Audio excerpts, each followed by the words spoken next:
अगर मुसलमान और हिंदू दोनों ईमानदारी से खुदाई कराएंगे तो वहाँ ना मंदिर होगा, ना मस्जिद होगी, बौद्ध मठ होगा। विवाद शुरू कर देंगे सर। नहीं, विवाद नया नहीं पुराना है। ये मुसलमान बाद में आए, ये हिंदू 1000 साल पुराने हैं। हम 2500 साल से यहाँ देश में ये मुसलमान बाद में आए। देखें यहाँ बुद्ध विहार है, ना मस्जिद है ना मंदिर है। योगी कब तक मंदिर मस्जिद के नाम लोग मरते रहेंगे सर?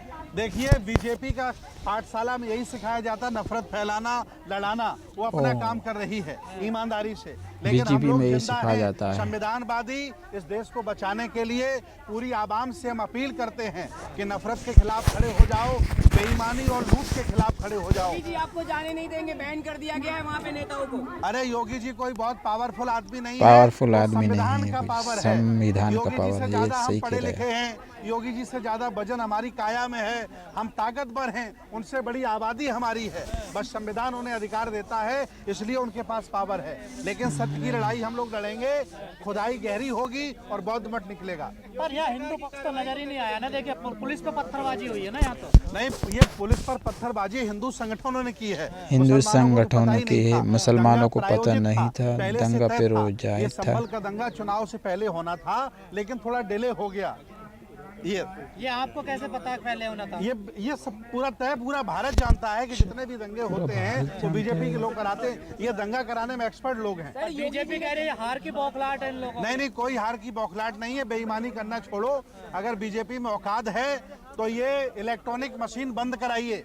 इलेक्ट्रॉनिक मशीन बता रहा हूँ मैं, बंद कराइए, औकात पता चल जाएगी कि कितनी पानी में बीजेपी है। सब मशीन पे आगे हारने के बाद है। नहीं, हम तो बहुत पहले से चिल्ला रहे हैं।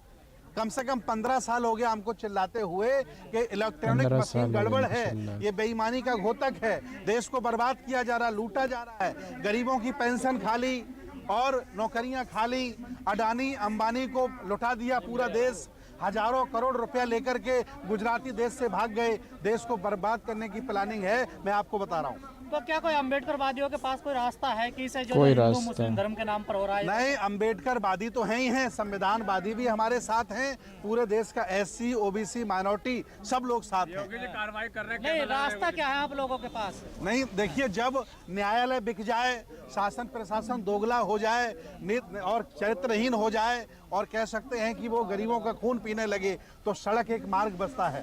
मैं सड़क बसता है, एक सड़क पे समाज के लोगों से जाना पड़ेगा सभी को। 100 करोड़ आबादी से आइए रोड पर, आइए रोड पर। मुस्लिम रोड भी तो आए थे आपने। नहीं, मुस्लिम रोड पर नहीं आ रहा है, ये SC ST OBC को OBC को आना पड़ेगा रोड पे। मुसलमानों के अकेले रोड पर आने से कुछ नहीं वाले होगा, कह रहे हैं। SC OBC को पटा करके भाजपा वोट डलवा लेंगे, क्योंकि अभी SC OBC के लोग मानसिक गुलाम हैं।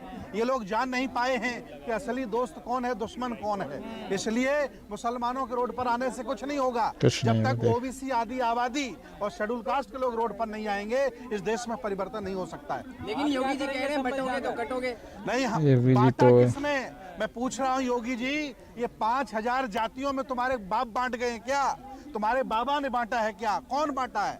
ये जो कटोगे बटोगे की बात कर रहे हैं, ये सब सरकार करती है, कह रहे हैं। ये 5000 जातियों में किसने बांटा? सरकार अपने वोट के लिए दंगे फसाद करवाती है। अखंड भारत को जितने भी दंगे होते हैं, ये कह रहे हैं सब बीजेपी करवाती है, जनता सब नरेंद्र मोदी जी करवाते हैं। छोड़ दो, जमीन में आ जाओगे। इस समय ये पुलिस के माध्यम से, इलेक्ट्रॉनिक मशीन के माध्यम से बेईमानी करा रहे हैं, इसलिए चुनाव जीत रहे हैं लोग।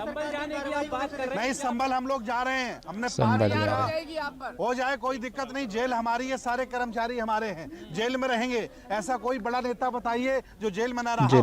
हम देश के लिए, संविधान के लिए, इस देश को बचाने के लिए लग जाएगी सामने, कोई दिक्कत नहीं। कोई एक दिक्कत व्यक्ति नहीं। मारा जाएगा, 1 लाख तैयार हो जाएंगे। अगर ये SC OBC के लोग कुर्बानी देना सीख गए होते तो ब्राह्मणवाद खत्म हो गया होता। मतलब आप गोली खाने को तैयार है मुसलमानों को बचाने के लिए? गलती पुलिस की है, गलती वहाँ जज की है, जिसने वहाँ जबरदस्ती पिटीशन में आदेश कर दिया वहाँ जांच का। क्या मतलब था? 5-5 साल से केस चल रहे हैं, अभी तक सुनवाई नहीं हुई। कल केस डाला गया, परसों सुनवाई हो गई। न्यायपालिका भी बीजेपी के साथ मिली हुई है और दंगा करवा रही है। गलत आदेश के पीछे क्या मंशा हो सकती है? गलत आदेश पीछे हिंदू मुसलमान करना और लोगों को अत्याचार करना और बेईमानी से चुनाव जीतना। कब तक मस्जिद के नीचे मंदिर बेईमानी से भाजपा चुनाव जीती है, जनता का ध्यान वहाँ से हटाने के लिए दंगा करा रही है। मोहन भागवत कह रहे हैं कि हर मस्जिद के नीचे मंदिर मत ढूंढो। मोहन भागवत जी से हमने कहा है, पत्र लिखा है कि खुदाई गहरी करवाइए। 84,000 बौद्ध मठों पर जो आपने मंदिर बनाए हैं, अगर खुदाई कराओगे तो दूध का दूध पानी का पानी हो जाएगा।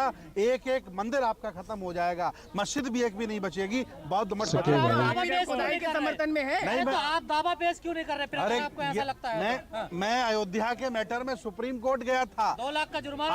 अरुण मिश्रा नाम के वकील ने कहा, हाउ टू डेयर यू, आपकी हिम्मत कैसे हुई, और 1 लाख का जुर्माना कर दिया। न्याय व्यवस्था बिकी हुई है, सुप्रीम कोर्ट हाई कोर्ट बिका हुआ है। खाली खुदाई करवाएंगे क्या आप देश में? नहीं, खुदाई नहीं, अगर ये जांच कराएं तो ईमानदारी से कराएं और गहराई तक कराएं। बौद्ध मठ का सपना देख रहे हैं आप?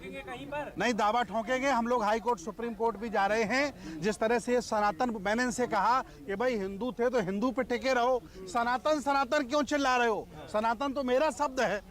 अब हमने आप भी सनातनी है क्या? नहीं, हम सनातनी है। सनातन मतलब होता पुराना। भगवान बुद्ध की संस्कृति भारत की पुरानी संस्कृति है। असली सनातन बुद्ध का दर्शन है। अरे तो भगवान तो विष्णु के अवतार थे। मैंने मांग की है कि आप अगर सनातन बोर्ड की मांग करोगे तो हम भी प्राचीन बौद्ध विरासत बोर्ड की मांग करेंगे। सारी बौद्ध संपत्ति पर आपने कब्जा कर लिया है। सोचिए आप, 1 लाख करोड़ की बप की संपत्ति पर इन्हें दर्द हो रहा है कि वापस लाओ, कब्जा कर लो, भारत की संस्कृति, भारत की संपत्ति बना लो। तिरुपति बालाजी के पास 3 लाख करोड़ की संपत्ति है। बप की संपत्ति से 3 गुना। एक चर्चा कोई करने वाला नहीं है। ये देश में बेईमानी हो रही है। शास्त्री कह रहे हैं कि दलितों को पुजारी बनाओ, ये भेदभाव। धीरेन्द्र शास्त्री बीजेपी का सदस्य है, उसका एक ही काम है बीजेपी का प्रचार करना। वो बाबा नहीं है, बवाल है। वह आसाराम का छोटा भाई है। सही बात नहीं, आरोप नहीं, ये न्यायालय ने तय कर दिया है। जो गलत करेगा वो जेल जाएगा। हम तो आंदोलनकारी लोग हैं, गरीबों की, पिछड़ों की, कमजोर लोगों की आवाज बनकर जंतर मंतर पर खड़े हैं, और जरूरत पड़ी तो जेल भी जाएंगे, लेकिन ये देश गुलाम नहीं होने देंगे। मुसलमानों के साथ तो खड़े नहीं हो रहे आप लोग? नहीं, खड़े हैं, मुसलमानों के साथ खड़े हैं। अगर मस्जिद के नीचे बौद्ध विहार है। नहीं, वो तो सच्चाई है, वो तो मुसलमान भी जानते हैं। भाई 1400 साल पहले मोहम्मद साहब आए, 1000 साल पहले हिंदू धर्म बना। एक भी शिलालेख भारत का बता दो संस्कृत भाषा में मिला हो। सारे धम्म लिपि में है, पाली भाषा में है। इसका मतलब पुराना बुद्धिज्म है, पुराना जैनिज्म है। ये बदला हुआ रूप हमारे बौद्ध धर्म की महायान शाखा का बदला हुआ रूप हिंदू धर्म है। तो यही रहेगा क्या, खुदाई करवाते रहिए और कुछ नहीं, हमारा काम खुदाई कराने का नहीं है। खुदाई अगर होती है तो ईमानदारी से हो, दूध का दूध पानी का पानी हो।